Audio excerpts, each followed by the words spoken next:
Om Shanti. Good morning.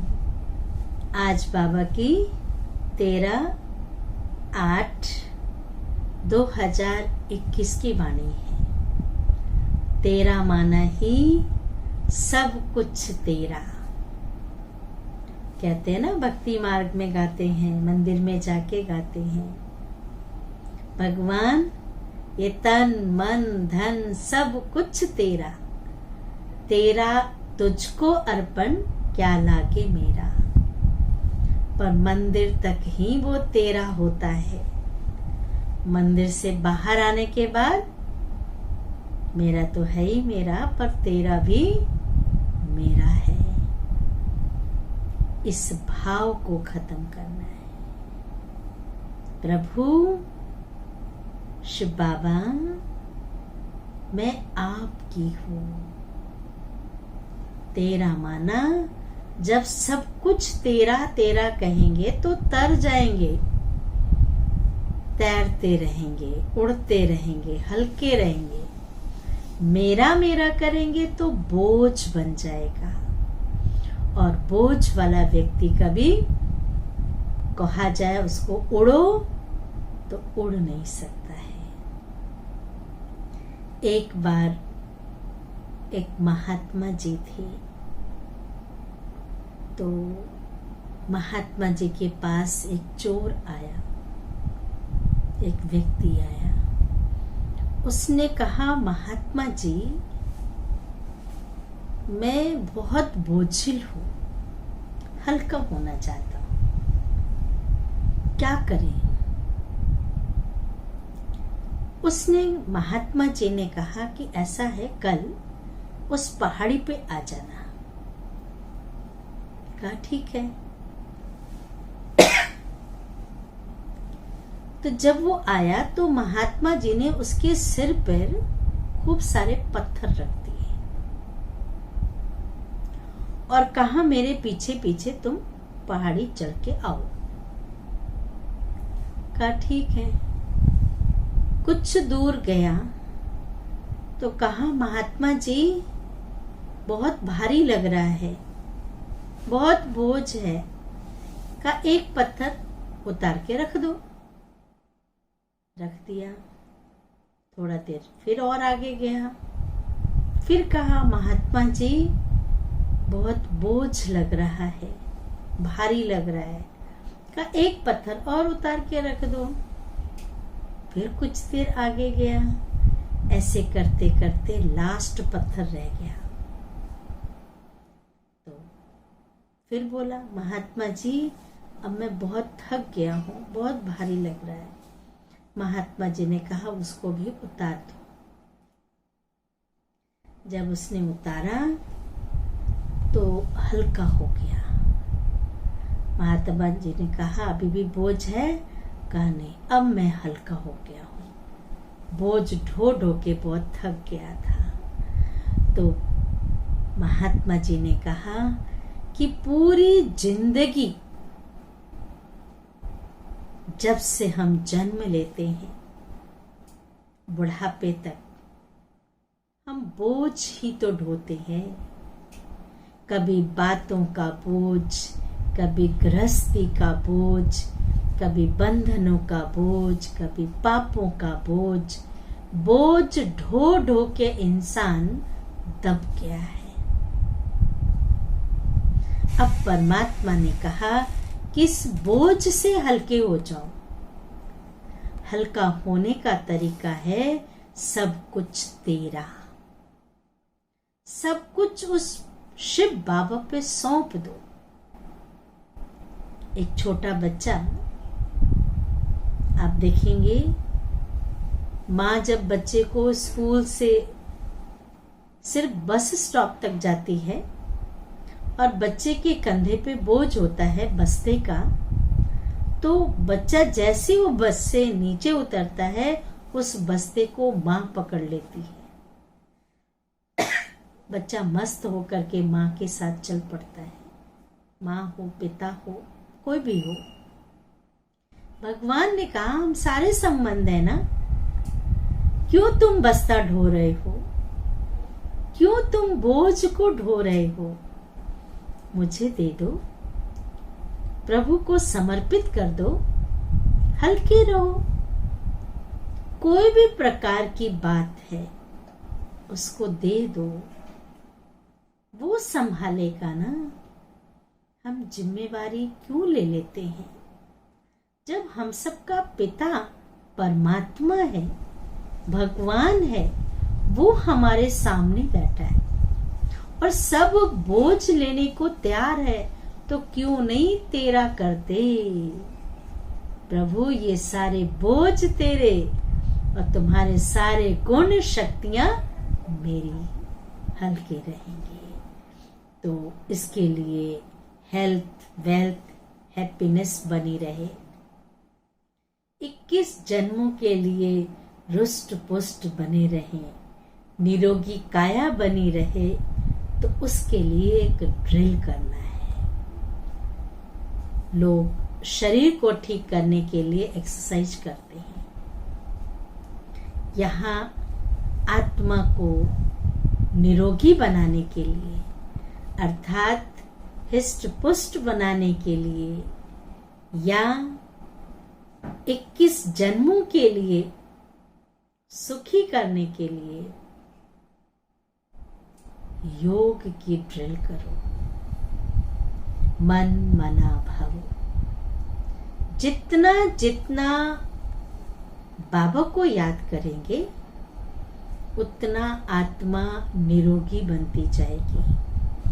काया कल्प वृक्ष के समान काया कंचन बन जाएगी।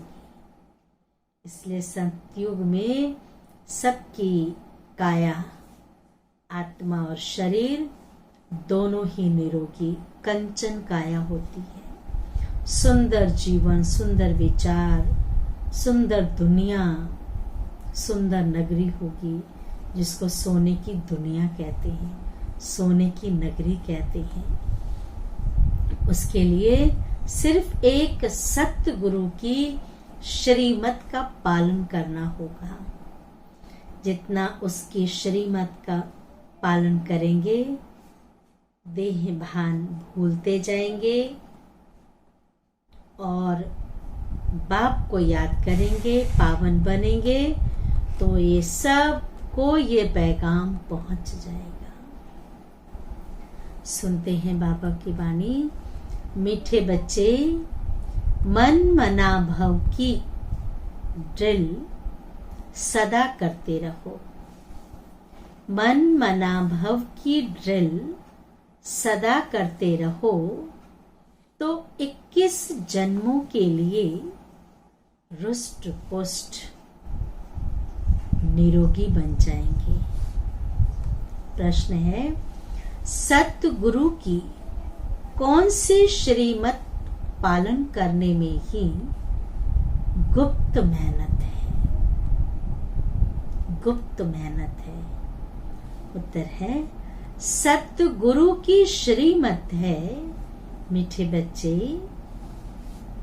मीठे बच्चे, इस देह को भी भूल कर मुझे याद करो। अपने को अकेली आत्मा समझो। मुझे याद करो और अपने को अकेली आत्मा समझो। सुनाया था ना पीछे 5 केले खाने हैं। देही अभिमानी रहने का पुरुषार्थ करो। सबको यही पैगाम दो कि अशरीरी बनो। ये शरीर कोई ऊपर से नहीं आया था, यहाँ इस सृष्टि पर माता पिता से मिला है। भगवान ने कहा जब जाना है तो इस देह को भी तो भूलना पड़ेगा ना। तो बाबा ने कहा अशरीरी बनो, देह सहित देह के सब धर्मों को भूलो, तो तुम पावन बन जाएंगे। इस श्रीमत को पालन करने में बच्चों को गुप्त मेहनत करनी पड़ती है। तकदीरवान बच्चे ही तकदीरवान बच्चे ही यह गुप्त मेहनत कर सकते हैं। बाबा ने कहा, जिसको तकदीर बनानी होगी वो तो करेगा। जो सोचेगा लापरवाह है, तकदीर नहीं बनानी है, ऊंची तकदीर नहीं बनानी है, तो कैसे मेहनत करेंगे। धारणा के लिए मुख्य सार, पावन बनने के लिए अशरीरी बनने का अभ्यास करना है। ये तन विकारी है, तन विषैला है, इसलिए कहते हैं कि अगर हम सांप को टच करेंगे तो विष तो आएगा ना। तो जब हम इस शरीर को भूल अशरीरी, मैं फरिश्ता हूं, मैं आत्मा हूं, ये अभ्यास करेंगे तो बाबा ने कहा पावन बनने के लिए अशरीरी बनने का अभ्यास करना है। सबको पैगाम देना कि एक बाप को याद करो, एक बाप को याद करो, देह सहित सब कुछ भूल जाओ। न देह साथ जाएगा, न देह के संबंधी साथ जाएंगे, न दुनिया के पदार्थ, घर बार धन दौलत गाड़ी मोटर कुछ साथ नहीं जाएगा। तो जो साथ जाएगा उसे तो याद कर ले। दूसरी पॉइंट है, योगेश्वर बाप से योग सीख कर, योगेश्वर बाप से योग सीख कर सच्चा सच्चा योगी बनना है।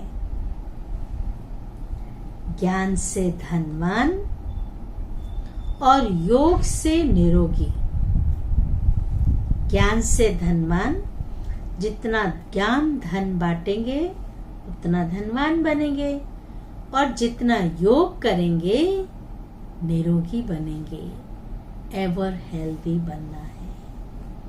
वरदान है, कल्याण की वृत्ति और शुभ चिंतक भाव, कल्याण की वृत्ति और शुभ चिंतक भाव द्वारा विश्व कल्याण के निमित्त बनने वाले तीव्र पुरुषार्थी भव। विस्तार है, तीव्र पुरुषार्थी वह है, तीव्र पुरुषार्थी वह है जो सभी के प्रति कल्याण की वृत्ति और शुभ चिंतक भाव रखे। कल्याण की वृत्ति, सबका कल्याण हो, और शुभ चिंतक भाव रखे। भल कोई बार बार गिराने की कोशिश करे, बहुत बड़ी बात है ये। भल कोई बार बार उसे गिराने की कोशिश करे, मन को डगमग करे, विघ्न रूप बने, फिर भी आपका उसके प्रति सदा शुभ चिंतक का अडोल भाव हो। फिर भी उसका कल्याण हो प्रभु, शिव बाबा उस आत्मा का भी कल्याण हो, ये अडोल भाव हो। बात के कारण भाव न बदले कि वो मेरी इतनी ग्लानि कर रहा है, इतनी निंदा कर रहा, विघ्न डाल रहा है, इसका बुरा हो जाए, ऐसा नहीं। बात के कारण भाव न बदले, हर परिस्थिति में वृत्ति और भाव यथार्थ हो, तो आपके ऊपर उसका प्रभाव नहीं पड़ेगा। जब आपकी शुभ भावना होगी ना, तो वो चाहे कितना भी पत्थर फेंकता रहे, वाटरप्रूफ पहन लेते हैं ना, कितनी भी बारिश आए कोई फर्क नहीं पड़ता है। बातों की बारिश आए लेकिन आपको कोई फर्क नहीं पड़ेगा। फिर कोई भी व्यर्थ बातें देखने में ही नहीं आएगी, टाइम बच जाएगा। यही है विश्व कल्याणकारी स्टेज। सारे विश्व के कल्याण के लिए सोचना, शुभ चिंतक बनना, यही स्टेज है। स्लोगन है, संतुष्टता जीवन का श्रृंगार है, इसलिए संतुष्ट मणि बन संतुष्ट रहो। संतुष्ट मणि बन संतुष्ट रहो और सर्व को संतुष्ट करो। ओम शांति, ओम शांति, ओम शांति।